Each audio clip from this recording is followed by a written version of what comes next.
کہف کا پہلا رکوع اور 15ویں پارے کا 13واں رکوع۔ یہ سورہ کہف ہے، اس کی بڑی فضیلت ہے۔ حدیث میں رسول اللہ صلی اللہ علیہ وسلم نے ارشاد فرمایا کہ جو جمعے کے دن سورہ کہف کی تلاوت کرتا ہے اللہ اسے دجال کے فتنے سے محفوظ رکھتے ہیں۔ اس کی وجہ کیا ہے کہ دجال کے فتنے میں اور اس میں کیا مناسبت ہے، اس پہ علماء نے بہت کچھ کہا ہے، تو یقینی طور پر اس حکمت کو بیان نہیں کیا جا سکتا، لیکن بہرحال اس کے مضامین ایسے ہیں کہ انسان کو اس سے ایمان میں تقویت ملتی ہے۔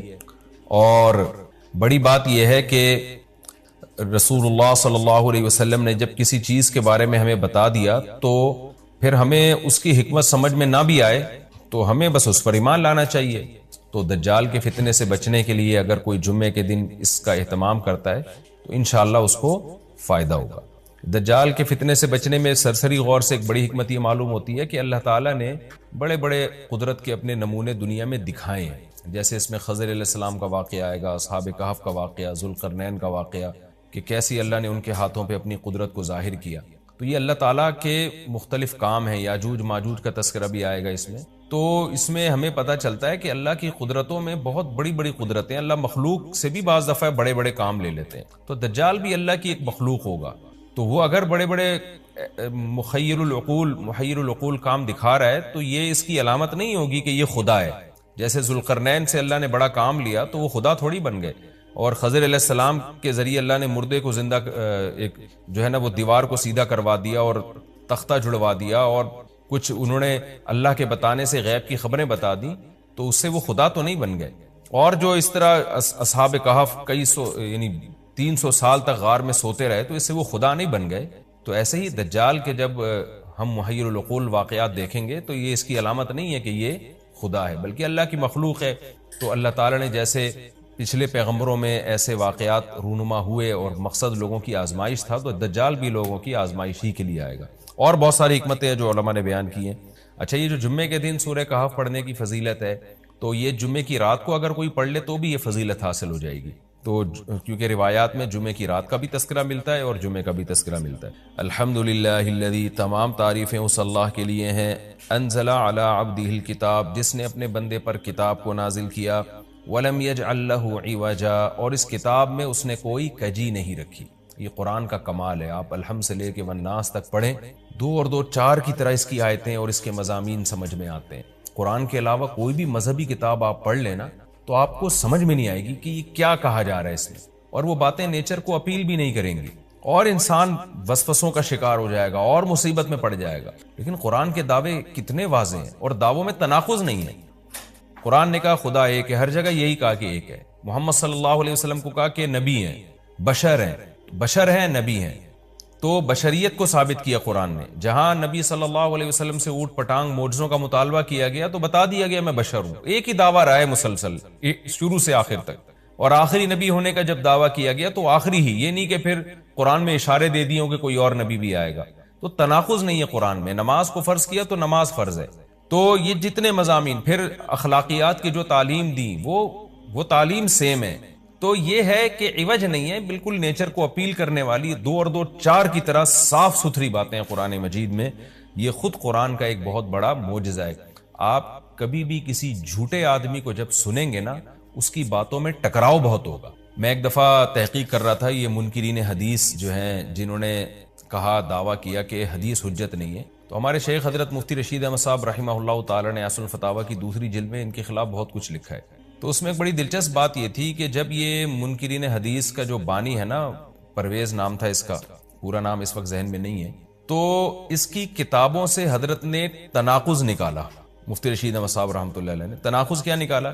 ایک جگہ لکھ رہا ہے کہ حدیث حجت نہیں ہے، دوسری جگہ لکھ رہا ہے کہ حدیث حجت تو ہے لیکن جن ذرائع سے ہم تک پہنچی وہ ذرائع حجت نہیں ہے، اور ایک جگہ لکھ رہا ہے کہ حدیث حجت بھی ہے لیکن صرف نبی صلی اللہ علیہ وسلم کے دور تک کے لیے حجت ہے، ہمیشہ کے لیے حجت نہیں ہے۔ تو ایسے کئی تناقض۔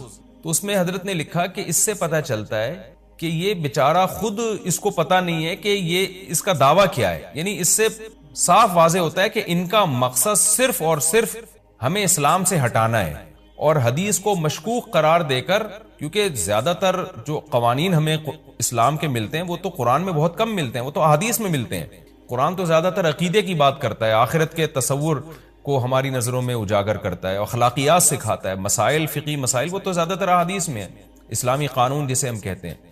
تو مقصد اس کا یہ ہے کہ اسلامی قانون سے کسی طرح لوگوں کو ہٹایا جائے۔ تو جیسے جس وقت بن پڑی وہ دعویٰ اس نے کر دیا۔ کبھی مجلس دیکھی کہ یار اس وقت یہ دعویٰ کرنا زیادہ مناسب ہے کہ حدیث حجت تو ہے لیکن جن ذرائع سے پہنچی وہ ذرائع قابل اعتماد نہیں ہے، تو وہاں اس نے یہ دعویٰ کر دیا۔ تو جھوٹا آدمی کسی ایک بات پہ ٹکتا نہیں ہے۔ آپ مرزا غلام احمد قادیانی کے دعووں کو دیکھ لیں، اس کی کتابوں میں کہیں وہ لکھتا ہے کہ میں نبی نہیں ہوں، میں تو امام ہوں، اور کہیں لکھتا ہے کہ میں، شروع میں اس نے یہ دعویٰ کیا تھا کہ میں نبی نہیں ہوں، میں امام مہدی ہوں، پھر اس نے دعویٰ کیا میں حضرت وہی عیسیٰ علیہ الصلوۃ والسلام جو مسیح موعود وہ ہوں۔ اس کی کتابوں میں اتنا ٹکراؤ ہے، وجہ اس کی ہے کہ باطل کا ایک ہدف ہوتا ہے، تو وہ دیکھتا ہے کہ جیسا دیس ویسا بھیس۔ جیسے اس کا ہدف ہوتا ہے شہرت، دولت، اور یا لوگوں میں پھوٹ ڈالنا یا کوئی منصب حاصل کرنا کسی سے، تو وہ پھر دیکھتا ہے کہ جس وقت جو طریقہ اس کو سوٹیبل لگتا ہے نا، وہ وہی طریقہ اختیار کر لیتا ہے۔ تو ہر باطل میں یہ ہوتا ہے۔ آج بھی ہم دیکھتے ہیں جو اہل باطل ہوتے ہیں وہ کسی ایک بات پہ ٹکتے نہیں ہیں۔ ایک تو ہوتا ہے نا انسان سے غلطی سے ایک دعویٰ ہو گیا اس سے رجوع کر لے، وہ ایک الگ چیز ہے، وہ تو ہر انسان سے خطا ہو سکتی ہے، لیکن اہل باطل کے دعووں میں بہت ٹکراؤ ہوتا ہے، وہ کسی ایک بات پہ ٹکتے نہیں ہیں۔ آج بہت سارے اسکالرز ایسے ہیں کہ آپ جب ان کی تقریریں سنیں گے یا ان کی کتابیں پڑھیں گے تو انہیں بہت ٹکراؤ نظر آئے گا۔ اسی سے صاف پتہ چل جاتا ہے کہ یہ لوگ اپنے دعوے میں مخلص نہیں ہیں، ان کا مقصد پھوٹ ڈالنا ہے۔ تو جتنی جو تحریف شدہ آسمانی کتابیں ہیں، یہ جتنے باطل مذاہب ہیں، ان میں بھی آپ کو یہ ٹکراؤ نظر آئے گا۔ تو قرآن یہ دعویٰ بار بار کرتا ہے کہ اللہ تعالیٰ نے جو کلام اپنے حبیب صلی اللہ علیہ وسلم پہ نازل کیا اس میں آپ کو عوج نظر نہیں آئے گا، کوئی کجی نظر نہیں آئے گی، بہت واضح 2 اور 2 4 کی طرح وہ اپنے دعووں کو دعوے کرتا ہے قرآن مجید، اور اس پر دلائل قائم کرتا ہے۔ قیمن، اللہ فرماتے ہیں سیدھا سیدھا کلام ہے، لینذر بأسا، تاکہ یہ ڈرا دے۔ کہ اللہ تو نے اتنا صاف ستھرا کلام نازل کیوں کیا؟ اللہ کہتے ہیں 2 وجہ سے، برے لوگوں کو ڈرانے کے لیے، اچھے لوگوں کو امیدیں دلانے کے لیے، تاکہ برے لوگ برائی سے بچیں اور اچھے لوگوں کو موٹیویشن ملے۔ یہ دعویٰ بھی قرآن کا کتنا پیارا اور کتنا صاف ستھرا ہے۔ برائی کو ختم کرنا چاہتا ہے قرآن، اچھائی کو پروموٹ کرنا چاہتا ہے۔ لِيُنذِرَ بَأْسًا شَدِيدًا، ہم نے کیوں نازل کیا؟ تاکہ یہ ڈرا دے شدید عذاب سے، مِن لَدُنْہُ، اللہ کی طرف سے، یعنی اللہ کی طرف سے ڈرا دے۔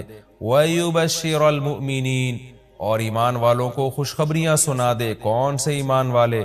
الَّذِينَ يَعْمَلُونَ الصَّالِحَاتِ، جو اچھے اعمال کرتے ہیں۔ کیا خوشخبری سنا دے؟ ان لہم اجرا حسنا، کہ ان کو اجر ملے گا بہت اچھا، اور ایسا اجر ملے گا ماکثین فیہ ابدا، رہیں گے اس اجر میں وہ ہمیشہ ہمیشہ۔ وینذر الذین قالوا، اور تاکہ یہ کلام ڈرا دے ان لوگوں کو، الذین قالوا، جو کہتے ہیں اتخذ اللہ ولدا۔ اللہ نے ڈرانے کا ذکر 2 دفعہ کیا، اس لیے کہ ایک تو عام لوگ جو برے ہوتے ہیں ان کو ڈرا دے، اور مشرکین میں خاص طور پر یہ برائی تھی کہ یہود و نصارہ کی باتوں میں آ کے اللہ کے لیے اولاد ٹھہرا لیا کرتے تھے، وہ فرشتوں کو بیٹیاں کہہ دیا، یا عیسائیوں کی باتوں میں آ کے اللہ کے لیے اولاد ٹھہرا دی۔ تو اس لیے اللہ نے خاص طور پر ان مشرکین اور ان کافروں کا ذکر کیا جو نبی صلی اللہ علیہ وسلم کے دور میں اللہ کے لیے اولاد ٹھہراتے تھے، کہ ان کو بھی ڈرا دیا جائے۔ وَيُنذِرَ الَّذِينَ قَالُوا، اور ڈرا دے ان لوگوں کو جو کہتے ہیں اتخذ اللہ ولدا، کہ اللہ نے ٹھہرا لی ہے اولاد۔ سورہ کہف بھی مکی صورتوں میں سے ہے نا، تو اس میں بھی توحید کا مضمون بہت ہوگا۔ ما لہم بہ من علم، نہیں ہے ان کے لیے اس دعوے پر کوئی دلیل، ولا لآبائہم، اور نہ ان کے باپ دادا کے پاس کوئی دلیل تھی۔ یہ اکثر کہتے تھے نا بھائی ٹھیک ہے ہمارے پاس دلیل نہیں ہے لیکن ہم اپنے باپ دادا کو فالو کرتے ہیں، تو اللہ کہتے ہیں تمہارے باپ دادا کے پاس کون سے اس دعوے کی کوئی دلیل تھی؟ اور یہ جملہ ہلکا نہیں ہے، کبرت کلمتن، بہت بڑا ہے یہ کلمے کے اعتبار سے، ایسا کلمہ جو ان کی منہ سے نکلتا ہے، منہ سے نکلنے والا کلمہ یہ بہت بڑا کلمہ ہے، بہت بھاری ہے زمین اور آسمان پر، کہ اللہ کے لیے اولاد ٹھہرا دی۔ ان یقولون الا کذبا، نہیں بولتے یہ لوگ مگر نرا جھوٹ بولتے ہیں یہ۔ فلعلک باخع نفسک علی آثارہم، اللہ تعالیٰ اپنے حبیب صلی اللہ علیہ وسلم کو تسلی دے رہے ہیں کہ اتنا سری جھوٹ بولتے ہیں اور آپ کی دعوت اتنی واضح ہے پھر بھی ایمان نہیں لاتے، تو اے نبی کہیں ایسا نہ ہو کہ آپ غم میں اپنی جان ہی نہ ہلاک کر بیٹھیں، کیونکہ رسول اللہ صلی اللہ علیہ وسلم کا دل بہت گھٹتا تھا کہ اتنی واضح بات میں کر رہا ہوں، اتنا میرے دعوے میں اتنی کلیئرٹی ہے، اس کے باوجود یہ مانتے کیوں نہیں ہیں؟ تو غم سے آپ کا سینہ گھٹتا تھا، تو اللہ نے آپ کو بتایا کہ یہ آپ کی حالت یہ ہو گئی ہے شاید کہ آپ اپنی جان ہی ہلاک کر بیٹھے. دیکھیں اللہ کا شاید یہ ہماری زبان میں اللہ ہم سے بات کرتے ہیں نا، ورنہ اللہ کے لیے تو شاید نہیں، اللہ کے لیے جو چیز ہوتی ہے یقینی ہوتی ہے. تو یہاں شاید کا مطلب کیا ہوگا کہ کوئی بھی دیکھنے والا آپ کی کنڈیشن کو دیکھے نا اس وقت تو وہ کہے گا کہ آپ کی موت نہ واقع ہو جائے، اتنا غم ہے آپ کو. تو مقصد ہے غم کی شدت کو بیان کرنا. تو اللہ فرماتے ہیں شاید کہ آپ اپنی جان ہی ہلاک کر بیٹھے ان کے پیچھے، یعنی ان کے غم میں. اگر یہ لوگ اس قرآن پر ایمان نہ لے کر آئے، اسفا، افسوس اور غم میں آپ کی جان ہی کہیں آپ ہلاک نہ کر بیٹھیں. پھر آگے اللہ بتا رہے ہیں کہ یہ ایمان کیوں نہیں لے کر آتے. آپ غم نہ کریں، آپ کی دعوت میں کوئی کمی نہیں، آپ کے دلائل میں کوئی کمی نہیں. ایمان نہ لانے کی وجہ ہم بتاتے ہیں کیا ہے. کچھ لوگ لائیں گے، کچھ نہیں لے کر آئیں گے. وجہ کیا ہے وہ ہم بتا رہے ہیں اگلی آیت میں. انا جعلنا ما علی الارض، ہم نے بنایا ہے ہر اس چیز کو جو زمین کے اوپر ہے، زینت اللہ، زمین کے لیے، یعنی زمین والوں کے لیے زینت، اٹریکٹیو بنایا ہم نے. زمین اجڑی ہوئی ہوتی، کسی کا دل ہی نہ لگتا زمین میں، تو سارے آخرت ہی کی فکر میں لگ جاتے. لیکن زمین میں اٹریکشن ایسی پیدا کر دی ہے کہ یہ اللہ سے غافل کرتی ہے، حق سے دور کرتی ہے. ہر آدمی اس زمین کی زینت کو حاصل کرنے کی کوشش کرتا ہے. زینت وہ چیز ما یتزین، جو مزین ہوتی ہے اور جس کی طرف انسان کی اٹریکشن ہوتی ہے، چاہے حقیقت میں وہ اٹریکشن کے قابل ہو یا نہ ہو. جیسے گندگی کا ڈھیر ہے، اٹریکشن نہیں ہوتی، لیکن آپ نے اس کے اوپر ایک خوبصورت ململ کا کپڑا ڈال کے خوشبو چھڑک دی تو اب وہ دیکھنے میں بھلی لگنے لگے گی. تو جو چیز دیکھنے میں بھلی لگتی ہے اس کو مزین کہا جاتا ہے، چاہے حقیقت میں ہو یا نہ ہو. تو اللہ نے کہا کہ ہم حقیقت میں زمین اچھی ہے یا نہیں ہے یہ لوگ اس کو نہیں دیکھتے، بس اٹریکٹیو ہے اس کو دیکھتے ہیں کہ اس کا یہ اٹریکٹ کرتی ہے اپنی طرف. حقیقت میں دیکھا جائے تو مسافر خانہ ہے نا، کتنی بھی مل جائے تو ختم ہونے والی ہے، تو فنا ہونے والی چیزوں سے کون دل بہلاتا ہے. لیکن اللہ بتا رہے کہ ہم نے چونکہ اس کو مزین کر دیا ہے، تو اس مزین ہونے کا نتیجہ یہ ہے کہ کچھ لوگ اس میں پڑھ کے اللہ کو بھول جاتے ہیں اور کچھ اس کی حقیقت کو دیکھ کر اللہ کو یاد رکھتے ہیں. تو آزمائش جبھی ممکن ہے جب اس زمین کو اٹریکٹیو بنایا جائے. آگے اس لیے اللہ نے فرمایا کہ ہم نے بنایا ہے جو کچھ اس زمین کے اوپر ہے زینت اللہ، زمین کے لیے مزین. کیوں بنایا ہے؟ لنبلوہم، تاکہ ہم لوگوں کو آزمائیں، ایہم احسن عملا، کہ ان میں عمل کے لحاظ سے زیادہ اچھا کون ہے. اگر زمین کو مزین نہ بنایا جاتا تو سارے عمل کے لحاظ سے بہت اچھے ہو جاتے، کیونکہ قربانی نہ دینی پڑتی. اب اس مزین زمین کی بہت سی چیزوں کو چھوڑنا پڑتا ہے. نماز کے وقت دکان چھوڑنی پڑتی ہے، اور صدقات و خیرات کے وقت مال کی قربانی دینی پڑتی ہے، اور جو شریعت کے جتنے بھی احکام ہیں تو جاہ کی قربانی دینی پڑتی ہے، منصب کی قربانی دینی پڑتی ہے. تو اللہ کہتے ہیں ہم نے چونکہ مزین بنا دیا تاکہ ہم لوگوں کو آزمائیں. تو ظاہر ہے جب آزمائش ہوتی ہے تو اے نبی کچھ لوگ کامیاب ہوتے ہیں اور کچھ لوگ ناکام ہوتے ہیں. تو آپ چاہتے ہیں کہ ساری دنیا ایمان لے آئے، سارے نیک بن جائیں، یہ آپ کی چاہت پوری نہیں ہو سکتی، کیونکہ امتحان میں 100% لوگ کامیاب عام طور پر نہیں ہوا کرتے. وَإِنَّا لَجَاعِلُونَ مَا عَلَيْهَا صَعِيدًا جُرُزًا، اور یاد رکھو جو کچھ زمین کے اوپر ہے ہم اس کو بنانے والے چٹیل میدان. یعنی اللہ نے جب یہ کہا نا کہ زمین کے اوپر کی چیزوں کو ہم نے مزین کر دیا، تو آگے نافرمانوں کو ایک دھمکی بھی دے دی ہے کہ تم جو اس میں پڑھ کر ایمان سے اور نیک عمل سے غافل ہو رہے ہو کہ بھئی اتنی اٹریکشن ہے، تو اس کا ایک دوسرا پہلو بھی ہے. وہ پہلو کیا ہے؟ چٹیل میدان بن جائے گی، سب تباہ و برباد ہو جائے گا. یعنی ایگزامینیشن ہال میں جب جو نعمتیں آپ کو دی جاتی ہیں وہ ہمیشہ کے لیے تھوڑی دی جاتی ہیں، وہ تو اس وقت تک کے لیے دی جاتی ہیں جب تک امتحان چل رہا ہے، اس کے بعد وہ لے لی جاتی ہیں واپس. تو اسی طرح اللہ اس زمین کو ختم کر دیں گے، اور تب پوری ترقی، جو انسان کی جتنی بھی ترقی ہے زمین میں اور کائنات میں، ساری زمین بوس ہو کے ختم ہو جائے گی. اور اللہ تعالیٰ جس مقصد کے لیے انسان کو پیدا کیا گیا اس مقصد کے بارے میں انسان سے سوال کریں گے. ام حسبت ان اصحاب الکہف والرقیم، قرآن نے یہ کچھ تمہید بیان کی کہ یہ دنیا آزمائش کے لیے اور سب کچھ ختم ہو جائے گا، جو قرآن کا اصل مقصود ہے. اب قرآن ایک واقعے کی طرف آتا ہے. مشرکین مکہ یہود و نصارہ سے بہت سی چیزیں سنا کرتے تھے، اور یہود آ کے ان کو چپ کے گائیڈ کرتے تھے کہ جس نے نبوت کا دعویٰ کیا ہے نا، تم ان سے یہ سوال پوچھو، تم ان سے یہ سوال پوچھو. پھر یہود دیکھتے تھے کہ ہماری تورات کے مطابق جواب ملتا ہے کہ نہیں ملتا. تو ان کا یعنی خیال یہ تھا کہ محمد صلی اللہ علیہ وسلم جواب نہیں دے پائیں گے تو ہم بتائیں گے دیکھو ہماری تورات میں تو یہ لکھا ہے، اگر یہ اللہ کے نبی ہیں تو یہ تو ہر آسمانی کتاب یہ واقعہ بیان کرتی ہے، تو قرآن کیوں بیان نہیں کر رہا. تو یہودیوں نے آ کے مشرکین مکہ سے کہا، مشرکین مکہ نے نبی صلی اللہ علیہ وسلم سے سوال پوچھا. ان میں 3 سوال تھے. ایک روح سے متعلق جس کا سورہ بنی اسرائیل میں جواب دے دیا گیا، ایک حضرت ذوالقرنین سے متعلق کہ وہ کون سا بادشاہ تھا جس نے پوری دنیا پہ حکومت کی ہے، ان کا تذکرہ اللہ نے قرآن میں بیان کیا، اور ایک اصحاب کہف کے بارے میں.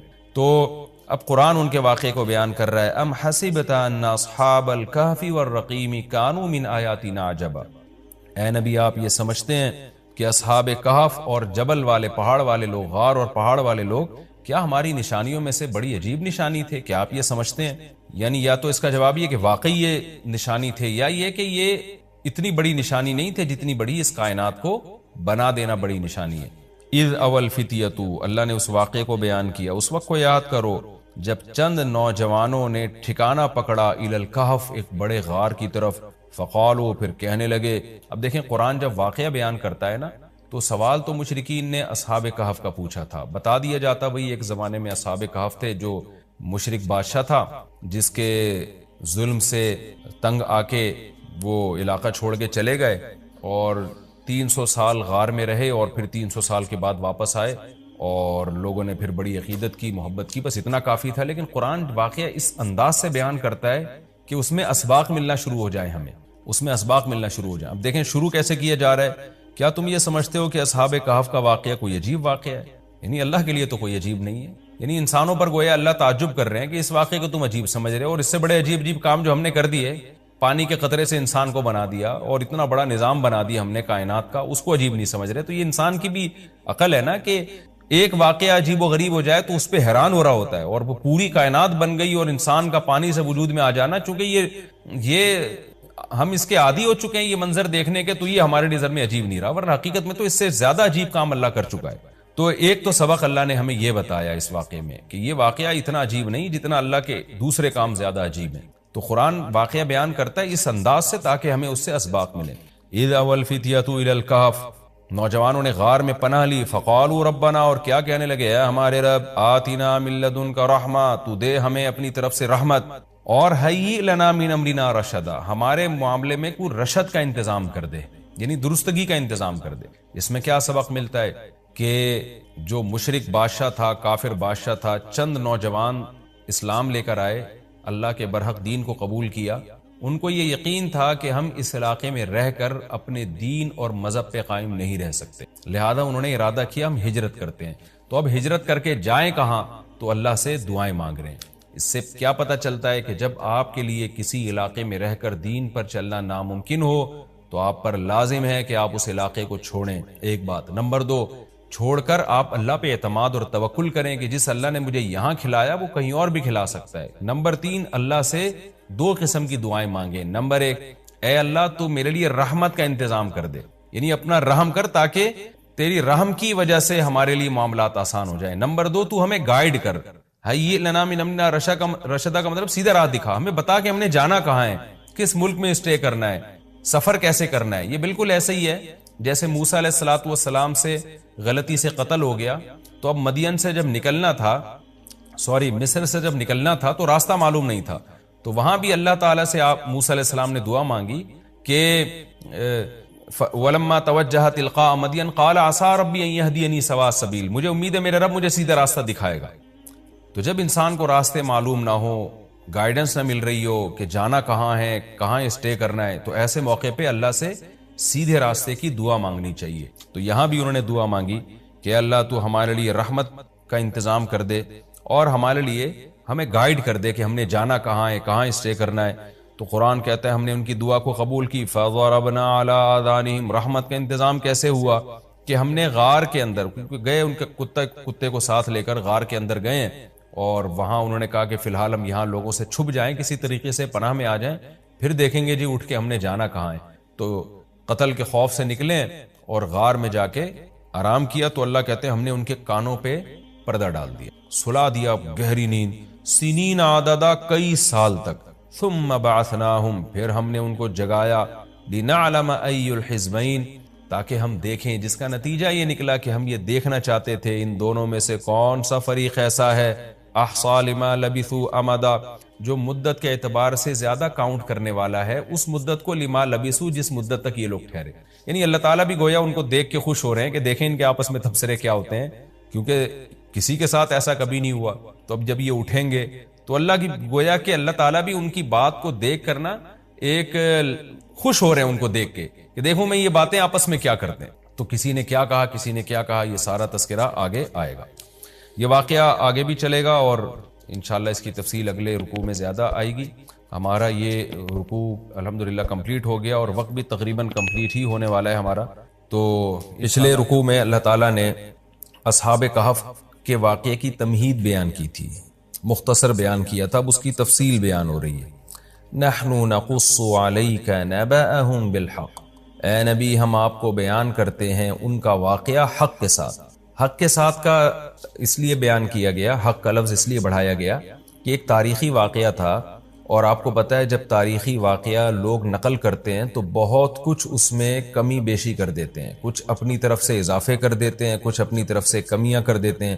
تو واقعہ کی جو اصل بات ہے وہ تو درست ہوتی ہے, لیکن اس میں جو ایڈیشن ہوتی ہے وہ غلط ہوتی ہے. تو اس لیے قرآن کہہ رہا ہے کہ آپ لوگوں کو مت دیکھیں, ہم آپ کو ٹھیک بیان کرتے ہیں. جتنا قرآن بیان کرے گا وہ 100% مستند ہوگا. باقی جو لوگوں میں مشہور ہے ان میں کچھ صحیح ہوں گی, کچھ باتیں غلط ہوں گی. اس لیے اللہ نے فرمایا کہ ہم ٹھیک طور پر آپ کے سامنے بیان کرتے ہیں. وہ واقعہ کیا ہے؟ انہم فتیۃ آمنوا بربہم, یہ چند نوجوان تھے. چند کا ترجمہ میں نے کیوں کیا, بار بار بتاتا ہوں کہ یہ جو تنوین ہے نا, تنوین اس کا مطلب ہے چند, اور ویسے بھی فتیۃ یہ جمع قلت ہے. افعل, افعال, فعلۃ, افعلۃ, یہ 4 اوزان وزن عربی میں جمع قلت کے لیے استعمال ہوتے ہیں. تو جو بھی اس وزن پر ہوگا, جیسے فتیۃ فعلۃ کے وزن پر ہے, تو انہم فتیۃ یہ چند نوجوان تھے, آمنوا بربہم جو اپنے رب پر ایمان لے آئے. اس واقعے کا خلاصہ یہ ہے کہ حضرت عیسیٰ علیہ السلام راجح قول کے مطابق, یقینی طور پر تو 100% یقینی بات کسی مفسر نے نہیں کہی ہے, لیکن جو مؤرخین سے مفسرین نے جو واقعات لیے ہیں, اہل کتاب سے جو لیے ہیں, اس کے مطابق دیکھا جائے تو حضرت عیسیٰ علیہ السلام کے دین کے پیروکار تھے یہ لوگ. اور کہا جاتا ہے کہ حضرت عیسیٰ علیہ السلام کے 250 سال کے بعد کا زمانہ ہے ان کا, 250 سال. تو اس وقت کوئی ظالم بادشاہ کی حکومت تھی.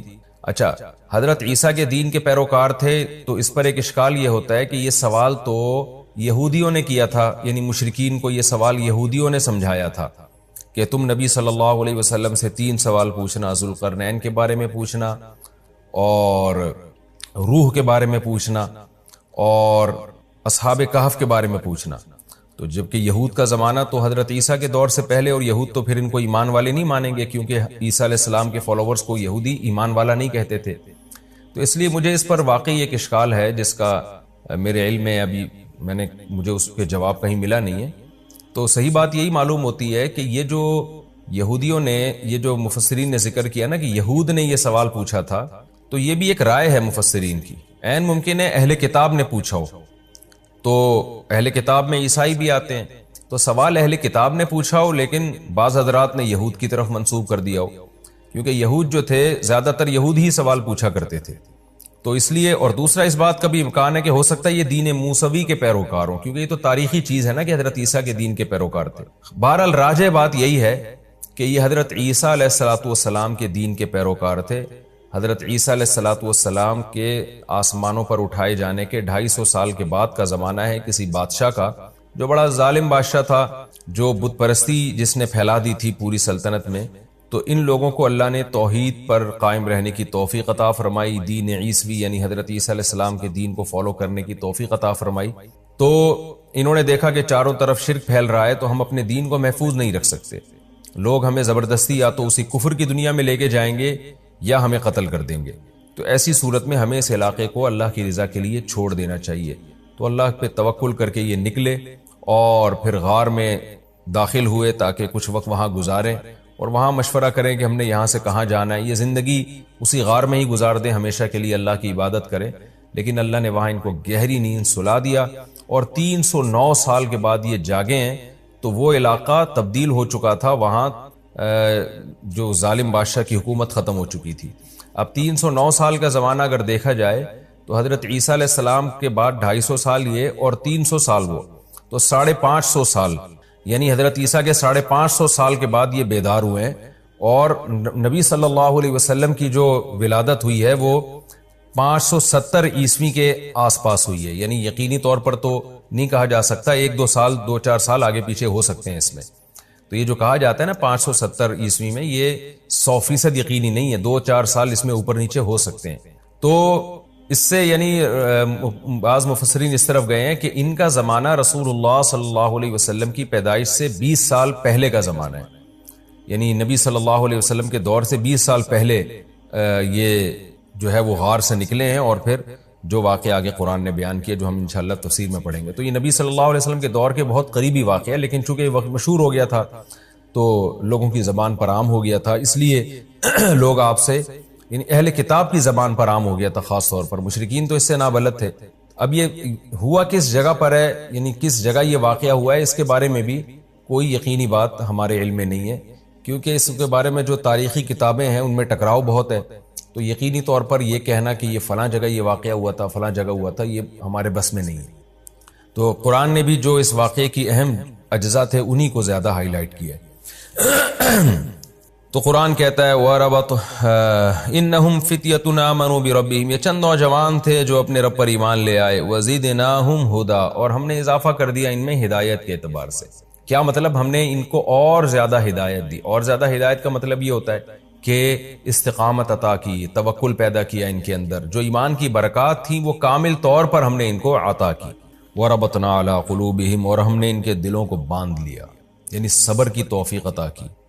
اذ قاموا، اس وقت جب یہ کھڑے ہوئے اور کہنے لگے ربنا رب السماوات والارض، ہمارا رب وہ ہے جو آسمانوں اور زمین کا رب ہے، یعنی وہ رب نہیں ہے جو انسانوں نے بنا رکھے ہیں بہت سے رب، ہمارا رب تو وہ ہے جو آسمانوں اور زمین کا پالنے والا ہے۔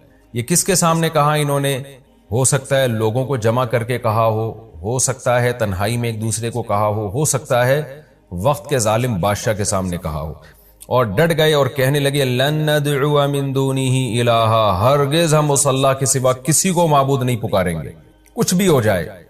لقد قلنا اذا شططا، اگر ہم نے ایسا کر دیا، اللہ کے سوا کسی کو پکار دیا، تو ہم نے تو حق سے بہت غلط بات کی، حق سے بہت دور بات کی ہم نے۔ یہ کیسے ہو سکتا ہے کہ یہ انسانوں کے ہاتھوں کے تراشے ہوئے بت یہ خدا کے شریک بن جائیں؟ یہ کیسے ہو سکتا ہے؟ ہم تو بہت ہی غلط بات کرنے والے ہو جائیں گے اگر ہم اللہ کے سوا کسی کو پکاریں۔ لہذا ہم اس قوم کو اور اکثریت کو یا بادشاہ کے دین کو نہیں دیکھیں گے، ہم وہ دیکھیں گے جو حق ہے۔ ہؤلاء قومنا، یہ جو ہماری قوم ہے، اتخذوا من دونہ آلہہ، انہوں نے اللہ کو چھوڑ کر بہت سے معبود بنا لیے۔ آلہہ کا بھی الہ کی جمع ہے نا، افعلتن کے وزن پر، الہتن تھا اصل میں، تو یہ جمع قلت ہے، چند معبود تراشے ہوئے انہوں نے۔ لولا یاتون علیہم بسلطان بین، ہماری اس قوم سے ڈیبیٹ ہو رہی ہے، یہ بار بار اپنے باپ دادوں کے حوالے دے رہے ہیں کہ ہمارے ابا ایسے کرتے تھے، ہمارے دادا ایسے کرتے تھے۔ سوال پیدا ہوتا ہے لولا یاتون علیہم بسلطان بین، یہ بہت بڑی واضح دلیل کیوں نہیں لے کر آتے؟ یہ بہت بڑی دلیل کی بات اس لیے کی کہ کسی کو خدا بنانے کے لیے چھوٹی دلیل بھی کافی نہیں ہے، بالکل واضح سلطان بین جب تک نہیں ہوگی اس وقت تک ہم کسی کو اپنا خدا اور رب تھوڑی تسلیم کر لیں گے۔ اس کی مثال ایسے ہے جیسے آپ جو ہے بچھڑ گئے بچپن میں اپنے باپ سے، اور جب بڑے ہوئے تو آپ کو اپنے باپ کی تلاش ہے، کسی نے کہا کہ یہ آپ کے والد ہیں اور چند علامتیں بھی بتا دی، تو آپ نہیں مانو گے اتنی جلدی، آپ کہو گے بھائی میں کسی کو اپنا باپ اس وقت مانوں گا جب تک میرے سامنے 2 اور 2 4 کی طرح واضح نہیں ہو جائے گا۔ کنفیوژن میں یہ کام نہیں ہوتا، تو چھوٹی موٹی علامتوں سے یا قرائن سے نہیں، مجھے واضح دلیل چاہیے، پھر میں اس کو اپنا باپ تسلیم کروں گا۔ کیونکہ کسی کو باپ مان لینا، ماں مان لینا، یہ بہت حساس معاملہ ہے، کیونکہ پھر ساری محبتیں اس کو دینی پڑتی ہیں، اس کی خدمت کرنی پڑتی ہے، اس سے دل لگانا پڑتا ہے۔ یہاں بھی ان نوجوانوں نے یہ کہا کہ خدا بنا لینا آسان نہیں ہے، ان معبودوں کے بارے میں چند وسوسے اور چند چیزیں یہ لوگ بتاتے رہتے ہیں جس کی کوئی واضح دلیل نہیں ہے، تو خدا کے خدا ہونے پر تو بہت ہی، سلطان کا مطلب بڑی دلیل اور بین کا مطلب بہت واضح دلیل ہونی چاہیے۔ تو لولا یاتون علیہم بسلطان بین، یہ لوگ ان کے معبود ہونے پر واضح دلیل کیوں نہیں لے کر آتے؟ فمن اظلم، اس سے بڑا ظالم کون ہوگا؟ افترا علی اللہ کذبا، جو اللہ پہ جھوٹ باندھ دے۔ یعنی قوم تو اکثریت کا ریفرنس دے رہی ہے نا، کہ تمہارے باپ، تمہارے چچے، تمہارے مامے، تمہارے سارے ریلیٹیو سب خدا کے علاوہ معبودوں کو پوجتے ہیں، تم ایک اکیلے کہاں سے آ گئے؟ تو یہ قوم کو جواب میں کیا کہہ رہے ہیں کہ اس سے بڑا ظالم کون ہوگا جو اللہ پہ جھوٹ باندھے؟ یعنی تم تو یہ کہتے ہو نا اللہ نے ان کو اختیارات دیے ہوئے، بارش برسانے کا اختیار اس کے پاس ہے، اولاد دینے کا اختیار اس کے پاس ہے، فلاں کام کا اختیار اس کے پاس، تو اس کا مطلب کہ تم اللہ پہ جھوٹ باندھ رہے ہو، جبکہ اللہ تو کہہ رہا ہے میں نے کسی کو اختیارات نہیں دیے۔ تو اس سے بڑا ظالم کون ہوگا جو اللہ پہ جھوٹ باندھے؟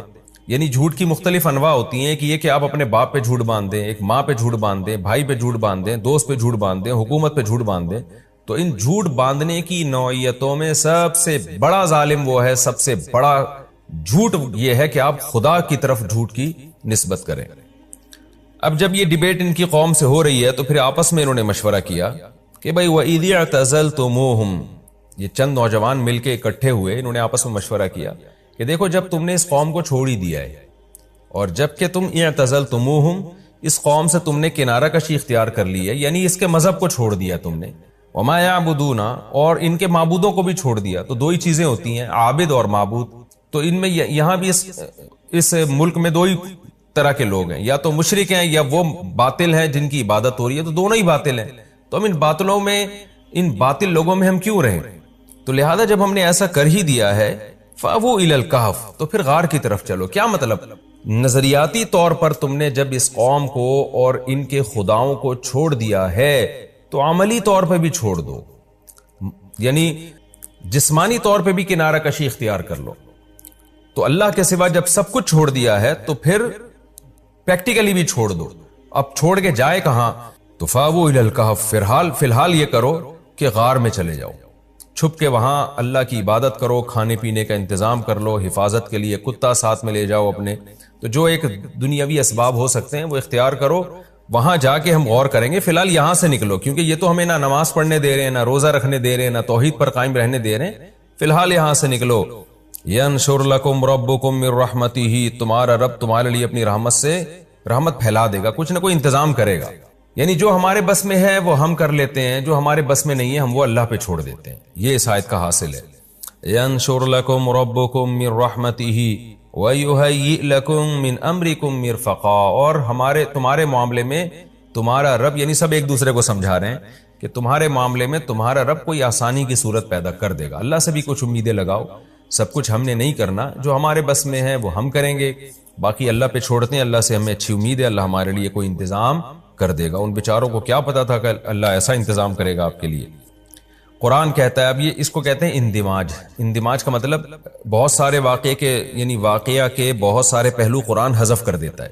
اب ہونا تو یہ چاہیے تھا، قرآن یہ بتاتا کہ بالآخر وہ چھپ چھپا کے نکلے، کتا انہوں نے ساتھ میں لیا، پھر غار کے دہانے میں داخل ہوئے، پھر آرام کرنے کے لیے لیٹ گئے، لیکن ان تمام واقعات کو قرآن نے حذف کر دیا، اور پھر آگے کا واقعہ بیان کر رہا ہے۔ وَتَرَى الشَّمْسَ إِذَا طَلَعَتْ، اے مخاطب تو دیکھتا سورج کو، اذا طلعت جب وہ طلوع ہوتا، تزاور عن کہفہم تو ان کے غار سے بچتا، یعنی بچتا ہوا نکلتا، ذات الیمین سیدھے ہاتھ کی طرف۔ یہ سیدھا ہاتھ جانے کے لحاظ سے بھی غار میں ہو سکتا ہے، یعنی جاتے ہوئے جو سیدھی جانب تھی، یہ بھی ہو سکتا ہے کہ ان کے نکلنے والے راستے میں سے جو ان کے دائیں جانب پڑتا تھا اس کو سیدھا کہا قرآن نے۔ بہرحال ہمیں اس سے کوئی غرض نہیں ہے، مفہوم یہی ہے کہ دائیں یا بائیں دھوپ مڑ جاتی، ڈائریکٹ ان کے چہروں پہ نہیں لگتی۔ تزاور عن کہفہم ذات الیمین، سیدھی جانب ان کے کہف سے، ان کے غار سے بچتی ہوئی نکلتی۔ وَإِذَا غَرَبَتْ، اور جب سورج غروب ہوتا، تقرضہم تو سورج ان سے دور ہوتا، ذات الشمال بائیں جانب کو۔ تو سورج سے دور ہونے سے مراد ہے سورج کی دھوپ، یعنی دھوپ ان سے دور ہو جاتی۔ وَهُمْ فِي فَجْوَةٍ مِّنْهُ، اور وہ غار کے ایک کشادہ حصے میں تھے، جس کی وجہ سے گھٹن نہیں ہو رہی تھی، وہاں ہوا کے گزرنے کا انتظام تھا، سورج کی روشنی کے گزرنے کا انتظام تھا، ڈائریکٹ دھوپ سے اللہ نے ان کو بچایا۔ یہ بھی دیکھیں اللہ کی کیسی قدرت ہے، جو اللہ اتنا کر سکتا ہے کہ غار میں کسی کو 309 سال تک سلا سکتا ہے، بغیر روٹی کے، بغیر پانی کے، تو اس کی کیا ضرورت ہے کہ وہ سورج کی روشنی کو ان سے بچائے؟ تو اللہ یہ بھی کر سکتا تھا کہ سورج ان پہ پڑ بھی جاتا، پھر بھی اللہ بچا لیتا۔ لیکن اس سے پتہ چلتا ہے کہ اللہ تعالیٰ نے اس دنیا کو اسباب کے ساتھ چلایا ہے۔ تو اللہ تعالیٰ کا مقصد کیا تھا کہ ان کو 309 سال تک سلانا اور پھر جگا دینا۔ تو اس کے لیے اس کی ضرورت نہیں تھی کہ دھوپ ان کے اوپر ڈائریکٹ پڑے اور پھر اللہ اس دھوپ کے اثرات سے ان کو بچائے۔ بس اتنی ضرورت تھی کہ بھوک اور پیاس کی حاجت اس سے اللہ ان کو مستغنی کر دے۔ تو یعنی جب اس سے کام چل سکتا تھا نا، کہ کیونکہ روٹی تو کھا نہیں سکتے تھے نا، سوتا ہوا آدمی روٹی نہیں کھاتا، اور اگر جاگتے تو ان کو یہ ٹائم ان کے لیے بہت طویل ہو جاتا، 309 سال وہ تو پاگل ہو جاتے اس میں۔ تو اللہ تعالیٰ نے اس دنیا کو اسباب کے ساتھ چلایا ہے، تو اللہ تعالیٰ نے اپنی قدرت بھی اگر دکھائی ہے نا، تو جتنی قدرت سے کام چل سکتا تھا بس اسی پر اکتفا کیا گیا ہے، اور باقی تمام اسباب ہی اختیار کیے گئے ہیں۔ تو یہ اللہ تعالیٰ کی عادت ہے کہ اللہ نے اس دنیا کو اسباب کے ساتھ جوڑا ہے، تو ان کو زندہ رکھنے کے لیے یہ ضروری تھا کہ سورج ان پہ ڈائریکٹ نہ پڑتا، تو اللہ تعالیٰ نے یہی انتظام کیا کہ سورج کو پڑنے نہیں دیا ان کے اوپر۔ اور اسی طرح ان کے جو ان کا غار پہ جو کتا بیٹھا ہوا تھا اس کو بھی اللہ نے ایک روب دیا تاکہ لوگ بھی اندر نہ آئیں، ورنہ اللہ چاہتا تو لوگ اندر آ جاتے اور ان کا کچھ نہ بگاڑ سکتے، مر جاتے، کچھ بھی ہو سکتا تھا۔ تو یہ ساری باتیں اس کی علامت ہیں کہ اللہ اس دنیا کو اسباب ہی کے ساتھ چلاتا ہے۔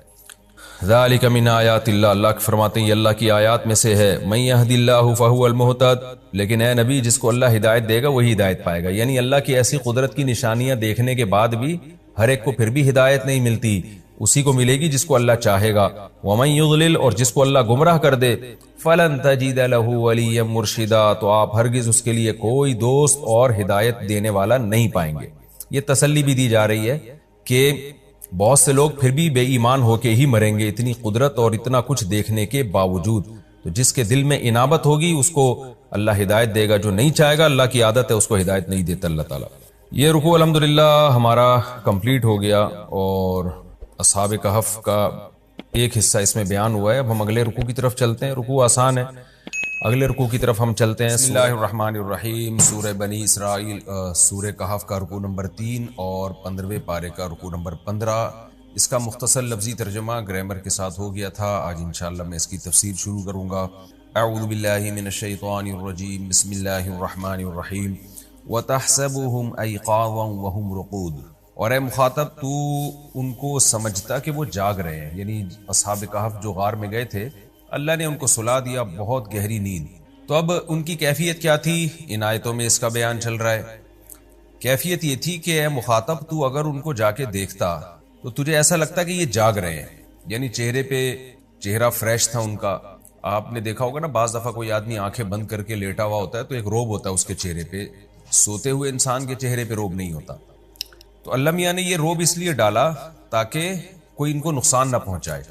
اس سے بھی پتہ چلتا ہے اللہ تعالیٰ دنیا کو اسباب کے ساتھ چلاتے ہیں۔ اب دیکھیں یہ اللہ نے اپنی قدرت دکھائی، 300 سال سلا دیا، تو جو اللہ یہ قدرت دکھا سکتا ہے وہ یہ بھی تو کر سکتا ہے نا کہ ویسے ہی ان کی حفاظت کا انتظام کر لے، لیکن نہیں، اللہ تعالیٰ کی عادت کیا ہے کہ جب قدرت اللہ نے اپنی دکھائی ہے تو یہاں تک تو قدرت دکھا دی ہے کہ 300 سال سلا دیا ان کو، لیکن پھر ان کی جو بقیہ حفاظت کے لیے اللہ نے وہی کیا ہے جو اسباب اختیار، یعنی جو اسباب کے ذریعے ان کی حفاظت کی ہے کہ اب کوئی ان کو نقصان نہ پہنچائے، اور دائیں بائیں کروٹیں دلوائی جائیں ان کو تاکہ زمین ان کو کھا نہ جائے۔ حالانکہ اللہ ان اسباب کے بغیر بھی ان کی حفاظت پر قدرت رکھتا تھا۔ وَنُقَلِّبُهُمْ ذَاتَ الْيَمِينِ وَذَاتَ الشِّمَالِ، اور ہم ان کو الٹ پلٹ کر رہے تھے دائیں طرف اور بائیں طرف، یعنی کروٹیں بھی وہ لے رہے تھے، کیونکہ اگر آپ 300 سال تک ایک ہی جگہ لیٹے رہیں تو زمین ہی کھا جائے گی آپ کو۔ مریضوں کے ساتھ ہوتا ہے نا، جو بستر پہ اگر طویل عرصے ایک ہی زاویے پہ پڑے رہتے ہیں تو کیسے ان کی جلد خراب ہونا شروع ہو جاتی ہے۔ وَكَلْبُهُمْ بَاسِطٌ ذِرَاعَيْهِ بِالْوَصِيدِ، اور ان کا کتا وہ چوکھٹ پہ اپنے دونوں بازوؤں کو پھیلائے ہوئے تھا۔ کتے عام طور پر حفاظت کے لیے چوکھٹ پہ بازو پھیلا کے بیٹھ جاتے ہیں اور ہانپ رہے ہوتے ہیں، تو اللہ تعالیٰ نے یعنی ایسا کیا کہ ان کے ساتھ ان کے کتے کی بھی حفاظت کی۔ یہ بھی آپ دیکھ لیں اللہ کی قدرت، اللہ چاہتا ویسے حفاظت کر لیتا، کتے کی ضرورت ہی نہیں تھی، لیکن دنیا دار الاسباب ہے، کتے حفاظت ہی کے لیے ہوتے ہیں، دل لگانے کے لیے نہیں ہوتے۔ غیر مسلم لوگ تو کتوں سے دل لگانا شروع کر دیتے ہیں اور فیملی ممبر بنا لیتے ہیں۔ اسلام میں یہ ہے کہ آپ کتے کو حفاظت کے لیے پال سکتے ہیں، اس کو فیملی ممبر نہیں بنا سکتے آپ۔ تو حفاظت کے لیے کتا جو ہے باہر بیٹھا ہوا ہے۔ لَوِ اطَّلَعْتَ عَلَيْهِمْ، اللہ کہتے ہیں ان پر ہم نے روب اتنا رکھ دیا، اے مخاطب تو اگر ان کو دیکھتا، اصحاب کہف کو اس کتے سمیت تو ان کو دیکھتا، لَوَلَّيْتَ مِنْهُمْ فِرَارًا، تو پیٹھ پھیرتا ان سے بھاگتے ہوئے، ایسا روب تھا ان کے اوپر۔ وَلَمُلِئْتَ مِنْهُمْ، اور بھر جاتا تو ان سے رعبا، روب کے اعتبار سے، یعنی تجھ میں ان کا روب بیٹھ جاتا۔ کچھ اللہ نے ایسی ان کی چہرے پر ہیبت طاری کر دی تھی. وَكَذَلِكَ بَعَثْنَاهُمْ لِيَتَسَاءَلُوا بَيْنَهُمْ, جس طرح اللہ نے ان کو سلایا, وَكَذَلِكَ, اسی طرح ہم نے ان کو اٹھایا. یعنی ان کا سلانا بھی اللہ کی قدرت اور جگانا بھی اللہ کی قدرت. اتنے عرصے کے بعد کوئی بچ سکتا ہی نہیں ہے کہ جاگ جائے وہ, لیکن اللہ نے ان کو زندگی بھی دی اور جگایا بھی. لِيَتَسَاءَلُوا بَيْنَهُمْ, لام عاقبت ہے جس کا نتیجہ یہ نکلا کہ وہ آپس میں سوال کرنے لگے کہ بھئی یہ کیا ہوا ہے. قال قائل منہم, ان میں سے ایک نے کہا, کم لبثتم, بتاؤ یار کتنے عرصہ سوئے ہم لوگ. جب بھی آپ کی بات چیت شروع ہوتی ہے تو انسان کی عادت ہے پہلے سوال سے بات شروع کرتا ہے کہ ذرا اس پہ ہمیں ڈسکشن کرنی چاہیے کہ ہم کتنا ٹائم سوئے. قالوا لبثنا یوما, کہنے لگے جو دوسری پارٹی تھی اس نے کہا کہ ہم ایک دن رہے ہیں, او بعض یوم, یا دن سے بھی کچھ کم. اصل میں سورج کی جو گردش دیکھ کے نا ان کو اندازہ ہوا کہ بھئی پہلے ہم یہاں جب سوئے تھے تو سورج کی روشنی یہاں تھی, اب جب ہم اٹھے ہیں تو یہاں تھی, تو اس سے تو لگ رہا ہے 1-2 گھنٹہ سوئے ہیں. لیکن جو نیند سے جو ہماری تھکاوٹ دور ہوئی ہے اور ایک احساس ہوتا ہے انسان جب لمبی نیند سوتا ہے, اس سے لگ رہا ہے کہ ہم زیادہ عرصہ سوئے ہیں. ایسا تو نہیں سورج پورا چکر لگا کے واپس آ گیا ہو, 24 گھنٹے سے زیادہ ہم سوئے ہوں. اب بحث ہونے لگی, کسی نے کہا کہ نہیں بھائی ہم لوگ یا تو پورا دن سوئے ہیں, سورج پوری چکر لگا کر واپس آ چکا ہے, او بعض یوم, یا ایسا ہے کہ تھوڑا ٹائم سوئے ہیں. قالوا ربکم, دوسری جماعت کہنے لگی ربکم اعلم بما لبثتم, کیونکہ وہ سر نہ پکڑ کے بیٹھ گئے ہوں گے اور غور و فکر کرنے لگے ہوں گے, ہم جب یہاں تھے تو سایہ یہاں تھا, پھر یہاں آ گیا تو یہاں آنے میں تو آدھا گھنٹہ لگتا ہے, 1 گھنٹہ لگتا ہے. نیند سے لگ رہا ہے کہ 1 گھنٹہ نہیں, ہم زیادہ سوئے ہیں. تو اب جب زیادہ سوئے تو اس کا مطلب سورج پورا چکر لگا کر واپس آیا ہے. تو اب ان کی سمجھ میں آ ہی نہیں رہا کہ یہ ہوا کیا ہے ہمارے ساتھ, کیونکہ 24 گھنٹے بھی کوئی نہیں سوتا. جتنا بھی آپ سوئیں سو کے تھک جاتے ہیں, 12-13 زیادہ 15 گھنٹے میں آنکھ تو کھلے گی نا. تو اس لیے اب انہوں نے کہا یار اس پہ دماغ لگانے کے بجائے کچھ سمجھ سے بالا تر ہے. ربکم اعلم بما لبثتم, تمہارا رب ہی خوب جانتا ہے کہ ہم کتنا عرصہ یہاں سوئے ہیں. لہذا اس بحث میں اب مت پڑو, ہمیں بھوک لگ رہی ہے, سب کے پیٹ کمر سے چپکے ہوئے ہیں, لہذا ایک کام کرو, فبعثوا احدکم بورقکم هذه, کسی ایک کو بھیجو اس سکے کے ساتھ, جو بھی اس زمانے میں رائج الوقت سکہ ہوگا, کرنسی ہوگی, اس کرنسی کے ساتھ کسی کو بھیجو مدینہ میں. اس سے پتہ چلتا ہے کہ کرنسیوں کا دستور بہت پرانا ہے. جو کرنسی کے ذریعے خرید و فروخت ہوتی تھی یہ بہت پرانا رواج ہے. اگر ہم یہ فرض کر لیتے ہیں, مان لیتے ہیں کہ یہ واقعہ نبی صلی اللہ علیہ وسلم کی پیدائش سے 20 سال پہلے کا ہے, تو پھر یہ واقعہ پرانا نہیں ہے. لیکن میں نے بتایا کوئی 100% مستند بات نہیں ہے, یہ بعض مفسرین اس طرف گئے ہیں, اور یہ بھی ممکن ہے کہ یہ واقعہ اور زیادہ پرانا ہو. فَلْيَنْظُرْ أَيُّهَا أَزْكَى طَعَامًا, تو چاہیے کہ وہ دیکھے, جس کو ہم سکہ دے کے بھیجیں گے اس کو چاہیے کہ دیکھے أَيُّهَا أَزْكَى طَعَامًا, کہ کھانے میں زیادہ پاکیزہ کھانا کون سا ہے, یعنی حلال کھانا کون سا ہے. اس کی وجہ بھی ظاہر ہے کہ غیر مسلم ریاست تھی نا, تو پتہ نہیں کیا کیا کھا جاتے ہوں گے, خنزیر بھی کھا جاتے ہوں گے, پھر مردار بھی کھا جاتے ہوں گے. تو کہا کہ بھئی جا کے یہ تفتیش کرے, حرام نہ اٹھا کے لے آئے. اس سے ہمارے وہ مسلمان بھائی جو یورپ میں امریکہ میں رہتے ہیں اور بغیر تحقیق کے گوشت کھانا شروع کر دیتے ہیں, ان کے لیے عبرت کا سامان ہے. جب آپ غیر مسلم کنٹری میں رہتے ہیں جہاں حلال و حرام میں فرق کرنا مشکل ہوتا ہے, تو آپ پر یہ واجب ہے کہ آپ تحقیق کر کے حلال کھائیں. اور یہ بات بھی خوب اچھی طرح سمجھ لیں, آج کل حلال کی اسٹیمپیں بہت بک رہی ہیں. یورپ امریکہ میں لوگ ادارے کھول لیتے ہیں, حلال کی اسٹیمپ بنا کے ٹھپے لگا کے بیچنا شروع کر دیتے ہیں. تو اتنا کافی نہیں ہے, مشینی ذبیحہ پہ بھی حلال کی اسٹیمپ لگی ہوتی ہے آج کل. ہاتھ سے ذبح کرنا, بسم اللہ اللہ اکبر پڑھنا, اللہ کا نام لے کے ذبح کرنا, یہ ضروری ہے. تو جب تک کوئی ایسا ریلائبل ادارہ نہ ہو جس پر آپ کو اطمینان نہ ہو کہ بھئی یہ واقعی ہاتھ کا ذبیحہ ہے اور حلال ہے, اللہ کا نام لے کے جانور ذبح کیا گیا ہے, اس وقت تک غیر مسلم کنٹری میں آپ کے لیے گوشت کھانا حلال نہیں ہے. لوگ بغیر تحقیق کے کھانا شروع کر دیتے ہیں. فَلْيَأْتِكُمْ بِرِزْقٍ مِّنْهُ, اس نے کہا کہ جا کے وہ اس میں سے کچھ روزی لے آئے, کھانا پینے کا انتظام کر لے, بھوک لگ رہی ہے. وَلْيَتَلَطَّفْ, اور بڑی ہوشیاری کے ساتھ جائے, تلطف کا معاملہ کرے, نرمی کا معاملہ کرے. یعنی ایسا نہ ہو کہ جا کے, نرمی کا مطلب ہوتا ہے بڑے خفیہ طریقے سے تمیز سے جائے اور خفیہ طریقے سے تمیز سے واپس آ جائے. لطف و عنایت میں نے بتایا تھا نا ترجمے میں اس کا مفہوم. اچھا, یہ جو وَلْيَتَلَطَّفْ والی آیت کا جو یہ لفظ ہے نا, یہاں پر قرآن پورا آدھا ہو جاتا ہے. آپ نے دیکھا ہوگا اکثر نسخوں میں وَلْيَتَلَطَّفْ کا لفظ بڑا موٹا موٹا لکھا ہوتا ہے, اور آپ دیکھیں گے حاشیے میں لکھا ہوگا نصف قرآن. یہاں پر الحم سے لے کے والناس تک جو قرآن کے حروف بنتے ہیں، حروف تو الفاظ جو بنتے ہیں، تو وہ الفاظ ولیتلطف پہ نصف ہو جاتے ہیں. وَلَا يُشْعِرَنَّ بِكُمْ أَحَدًا، اور وہ تمہارے بارے میں کسی کو شعور نہ پیدا ہونے دے، لوگوں کو شک نہ ہو، کیونکہ جب وہ تلاش کرے گا نا حلال کہاں ہے حلال کہاں ہے، تو لوگوں کو شک ہو جائے گا بھئی یہ تو وہی مسلمان لگ رہا ہے جو بھاگ کر گئے تھے، تو کیوں بھئی تو حلال کی فکر کیوں کر رہا ہے. تو اس لیے یعنی تحقیق بھی کرنی ہے، حلال ہی لے کر آنا ہے، لیکن تحقیق اس طریقے سے کرنی ہے کہ لوگوں کو پتہ نہ چلے کہ ہم مسلمان ہیں. کیوں بھئی پتہ چل گیا تو کیا ہوگا؟ انہم ان یظہروا علیکم، یہ لوگ اگر تم پر غالب آ گئے، کیا مطلب جب پتہ چل جائے گا کہ یہ مسلمان ہے جو حلال کھانا تلاش کر رہا ہے، اس کو پکڑیں گے، ماریں گے، پھر پوچھیں گے تمہارے باقی ساتھی کہاں ہیں، تو ظاہر ہے ایک حد تک انسان مار کھا سکتا ہے، اس کے بعد اس کو اگلنا پڑتا ہے، مجبور ہو جاتا ہے وہ، تو پھر وہ ہمارے پاس غار میں پہنچیں گے اپنی فوج لے کے، پھر ہمیں پکڑ کے پھر کیا کریں گے؟ یرجموکم، یا تو تمہیں پتھروں سے ہلاک کر دیں گے مار کے، او یعیدوکم فی ملتہم، یا تمہیں اپنے دین میں واپس لوٹا دیں گے. وَلَن تُفْلِحُوا اِذًا أَبَدًا، پھر تو تم کبھی بھی کامیاب نہیں ہو سکتے. یعنی رجم کی صورت میں تو شہادت مل جائے گی، لیکن یہ بھی ہے کہ زبردستی جبر کر کے واپس دین میں نہ لے آئے. یہاں ایک سوال پیدا ہوتا ہے کہ بھئی جبرن اگر کسی کو کافر بنا دیا جائے تو اوپر سے بندہ کافر ہو جائے، دل میں مومن ہو تو مومن ہی رہتا ہے، جبکہ یہ کہہ رہے ہیں کہ اگر انہوں نے زبردستی تمہیں اپنے دین میں لوٹا دیا تو تم کبھی بھی کامیاب نہیں ہو سکتے. تو حالانکہ جو جبرن جس کو کافر بنا دیا جائے نا، قرآن میں ہے کہ جس کا دل مطمئن ہو اور زبردستی اس کو کافر بنا دیا جائے اوپر سے، تو وہ اللہ کی نظر میں مومن ہی ہے. تو پھر یہ کیوں کہہ رہے ہیں کہ تم کامیاب نہیں ہو سکو گے؟ بھائی وہ تو زبردستی انہوں نے کافر بنایا ہے، تو بھی اللہ کی نظر میں آپ کامیاب ہیں. اس کا جواب یہ ہے کہ ایک ہے عزیمت اور ایک ہے رخصت. بڑی کامیابی تو شریعت کی نظر میں یہی ہے کہ اگر آپ کو کوئی زبردستی کافر بنا رہا ہے تو آپ مر جائیں، لیکن آپ کفر کو ظاہری طور پہ بھی قبول نہ کریں. یہ بڑی کامیابی ہے. تو اس بڑی کامیابی سے محروم ہو جاؤ گے تم، یہ مطلب ہوگا ان کا.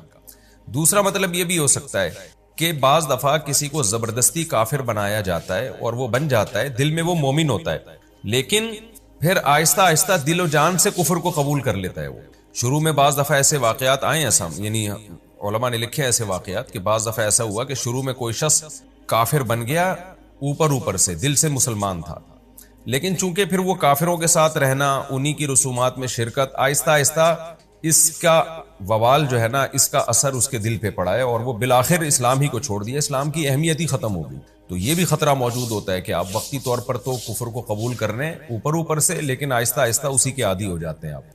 وَكَذَلِكَ أَعْثَرْنَا عَلَيْهِمْ، یہاں بھی صنعت اندماج ہے. اندماج میں بار بار بتا چکا ہوں، قرآن پورا واقعہ حذف کر دیتا ہے اور بالکل جو واقعے کے بہت سارے پہلو کو حذف کر کے کئی سالوں بعد کے واقعے سے شروع کر دیتا ہے. اب کیا ہے؟ اللہ فرماتے ہیں وَكَذَلِكَ أَعْثَرْنَا عَلَيْهِمْ، آگے ہے اندماج، یہاں نہیں. وَكَذَلِكَ أَعْثَرْنَا عَلَيْهِمْ، اس طرح سے ہم نے لوگوں کو ان پر مطلع کر دیا. اب دیکھیں یہاں پر بھی اس لحاظ سے اندماج ہے کہ قرآن اب یہ نہیں بیان کر رہا کہ وہ شخص گیا کھانا لینے کے لیے، پکڑا گیا، کیسے پتہ چلا، لوگوں کو کچھ نہیں بیان کر رہا.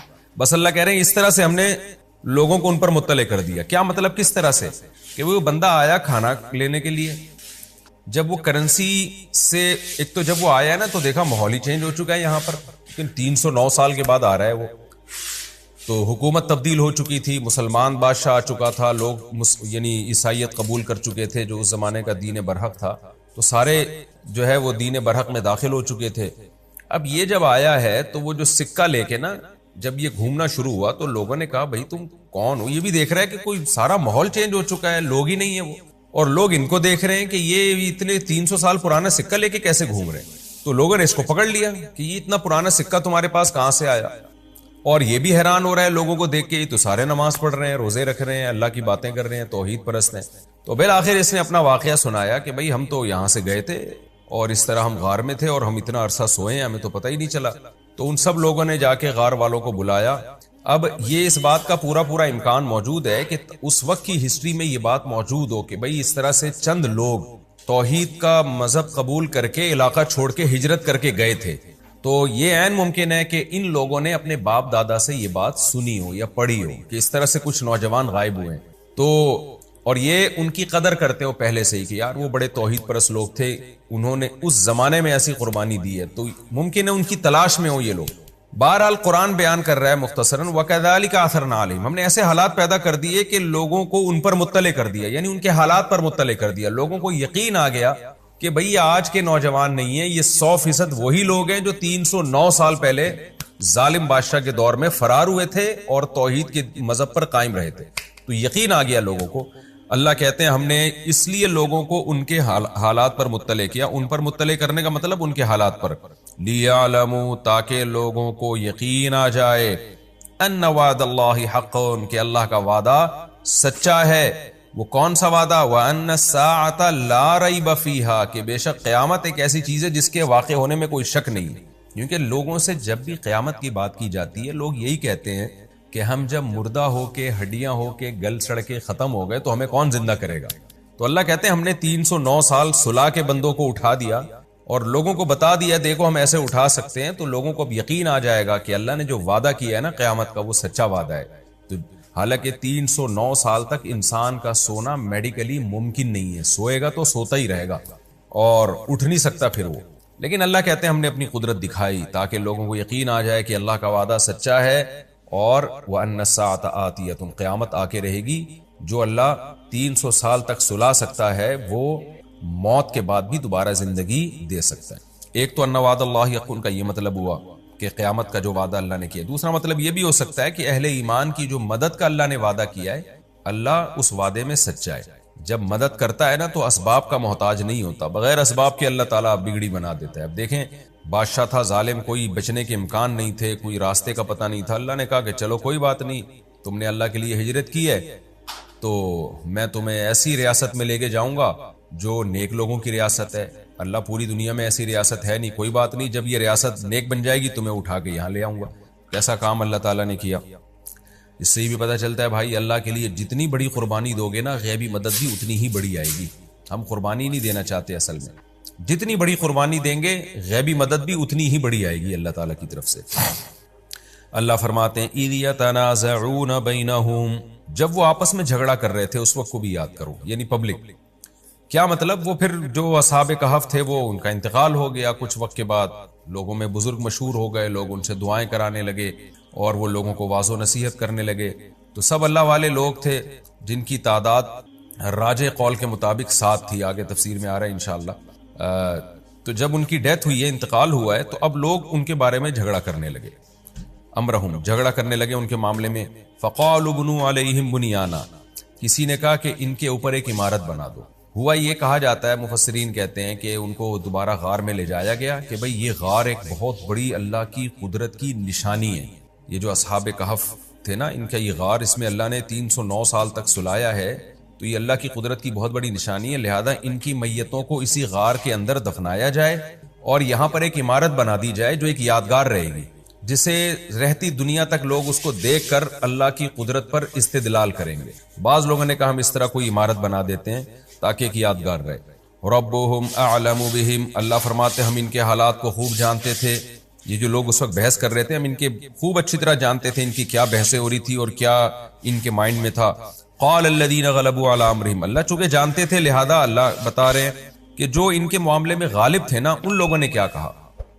قوم میں ہمیشہ کچھ لوگ ایسے ہوتے ہیں جو ماتحت ہوتے ہیں، کچھ ایسے ہوتے ہیں جو تھوڑے ہوتے ہیں لیکن چلتی انہی کی ہے۔ تو قال الذين غلبوا على امرهم، جو ان کے معاملے میں غالب تھے نا، جو قوم کے بڑے تھے جن کی چلا کرتی تھی، انہوں نے کیا کہا، لنتخذن عليهم مسجدا، ہم ضرور بالضرور ان پر مسجد بنائیں گے، یعنی جو غار میں جہاں یہ لوگ دفن ہوں گے تو اسی کے ساتھ ہم وہاں پر ایک مسجد بنا دیں گے۔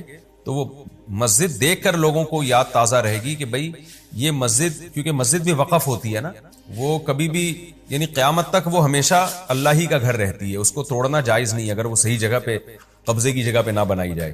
تو ہم یہاں ایک مسجد بنا دیں گے، تو مسجد یادگار رہے گی، ہمیشہ لوگ مسجد میں نماز پڑھیں گے اور اصحاب کہف کا غار سامنے ہوگا تو دیکھیں گے، عبرت حاصل کریں گے، ان کی قبریں بھی وہاں موجود ہوں گی، تو عبرت حاصل ہوگی کہ دیکھو بھئی کچھ لوگ تھے جنہوں نے اللہ کے لیے قربانیاں دی۔ اس سے ہمیں پتہ چلتا ہے کہ بھئی دیکھیں یہ جو اللہ تعالیٰ کی نشانیاں ہیں، قدرت کی واقعات ہیں، ان کو محفوظ رکھنا بھی شریعت میں پسندیدہ کام ہے. کسی بھی طرح سے آپ یادگار کے طور پر ان کو محفوظ رکھ سکتے ہیں تاکہ رہتی دنیا تک ایک نشانی کے طور پر یہ چیزیں سامنے رہیں. آج افسوس کے ساتھ کہنا پڑتا ہے کہ مکہ اور مدینہ میں ہماری کتنی نشانیاں ایسی تھیں جو ختم کر دی گئی ہیں، اور جو عبرت کی تھی نبی صلی اللہ علیہ وسلم کی جائے ولادت، آپ صلی اللہ علیہ وسلم ہجرت کر کے یہاں سے یہاں گئے، یہاں سے یہاں گئے، پھر مکہ میں 20 واقعات ہیں اسلامی ہسٹری کے. اب سنائیں حکومت سعودیہ کچھ کوشش کر رہی ہے ان کو دوبارہ سے بحال کرنے کی، لیکن وہ یادگاریں جو مسلمانوں نے 1300 سال محفوظ رکھی ہیں، ان یادگاروں کو ختم کیا گیا. میں نے بعض علماء کے بارے میں سنا کہ وہ یہ بات بتاتے ہوئے رو پڑتے تھے کہ ہماری جو 1300 سال سے جو نشانات تھے نا وہاں مکہ اور مدینہ میں، اور جو اس کے علاوہ سعودی عرب میں، تو وہ نشانات ختم کر دیے گئے صرف اس بات کو بیس بنا کے کہ بھئی یہ اس سے شرک پھیل رہا ہے. حالانکہ اس کا شرک سے کوئی تعلق نہیں ہے. اگر کوئی شرک کر رہا ہے وہاں جا کے تو اس کو شرک سے روکا جائے گا نا. یہ تو نہیں کہ وہ آپ نے وہ جگہ ہی اڑا دی بالکل. لوگ مثال دیتے ہیں کہ صلح حدیبیہ میں جس درخت کے نیچے بیعت کی تھی صحابہ کرام نے، تو اس درخت کو حضرت عمر نے کٹوا دیا تھا. تو حالانکہ ایسا نہیں ہے، وہ درخت صحابہ کی نظروں سے بھلا دیا گیا. تو بعد میں ایک فرضی درخت تھا جس کو لوگوں نے جو ہے نا وہ بہت زیادہ اہمیت دینا شروع کر دی تھی، تو اس درخت کو کٹوایا تھا حضرت عمر رضی اللہ تعالیٰ عنہ. ورنہ ایسی یادگاریں جن کا قرآن سے تعلق ہے، ہم جب قرآن میں واقعات پڑھتے ہیں، اب کوہ طور جب آئے گا تو ہمیں پتہ اگر ہوگا کہ یہ ہے کوہ طور، اور ہم وہاں مصر جا کے اس کوہ طور کی زیارت کریں تو ایمان بڑھتا ہے کہ یہ وہ جگہ ہے جہاں موسیٰ علیہ السلام کو وہی نازل ہونا شروع ہوئی تھی. اب آپ نے کیا کیا؟ بم دھماکے سے کوہ طور ہی اڑا دیا کہ شرک نہ پھیل جائے. تو یہ کوئی بیوقوفانہ حرکت ہوتی ہے، یہ احمقانہ حرکت کہلائے گی. یہ نہیں کہلائے گا کہ آپ جناب توحید کی حفاظت کر رہے ہیں.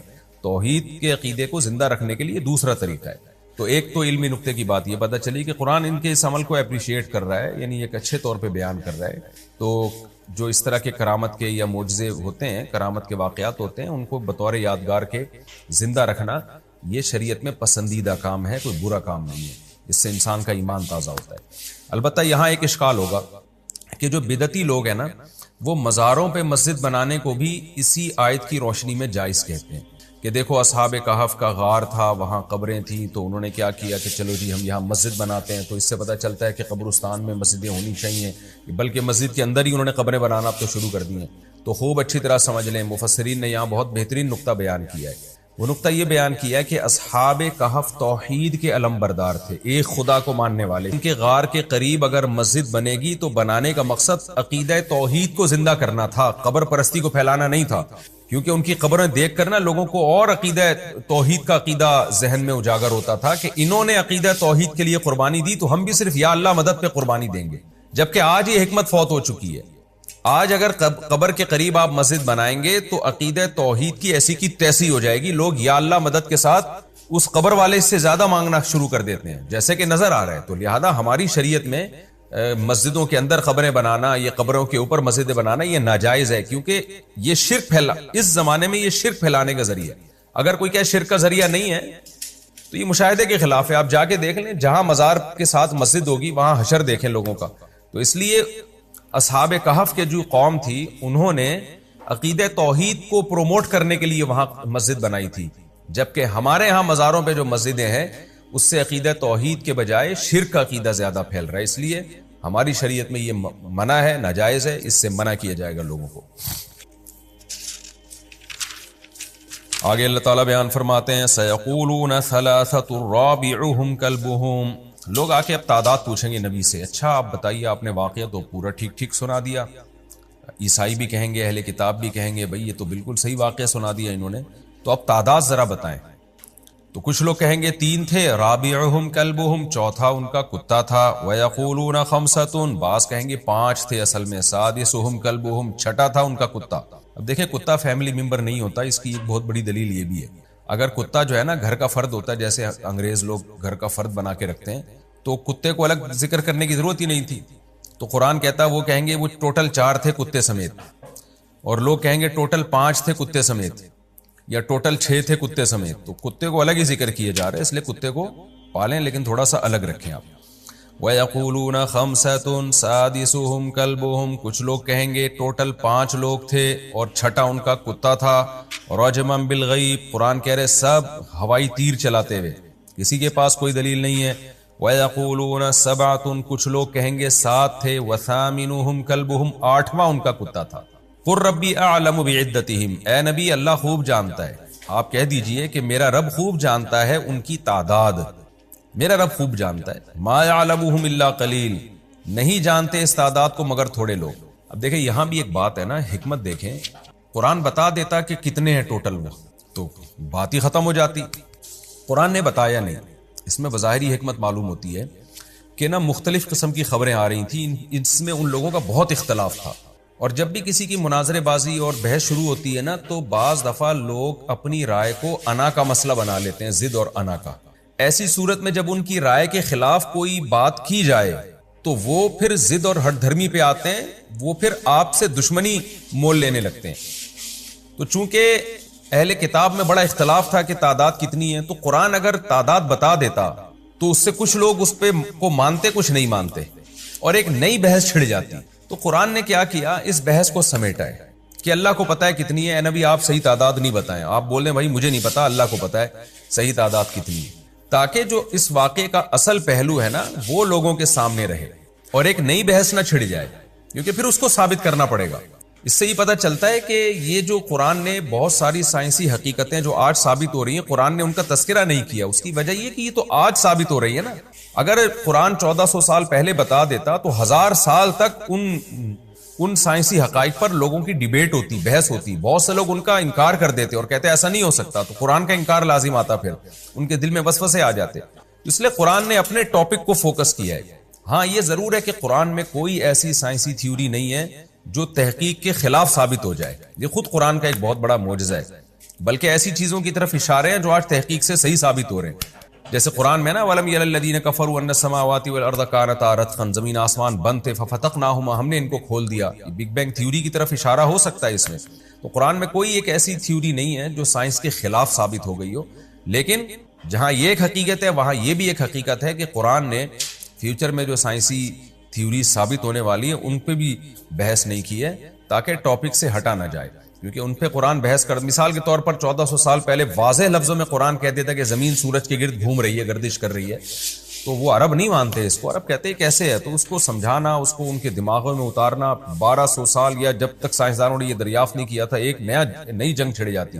تو اس آیت سے بھی ہمیں پتہ چلتا ہے کہ بھئی قرآن اختلافی مسائل جن کا ہماری پریکٹیکل لائف سے کوئی تعلق نہیں ہے ان کو زیادہ فوکس نہیں کرتا. تو جب قرآن ان کو فوکس نہیں کر رہا، ان کو اہمیت نہیں دے رہا، تو ہم اپنی بحثوں میں، تقریروں میں ان مسائل کو کیوں اٹھائیں اور امت کو کیوں لڑوائیں ہم آپس میں.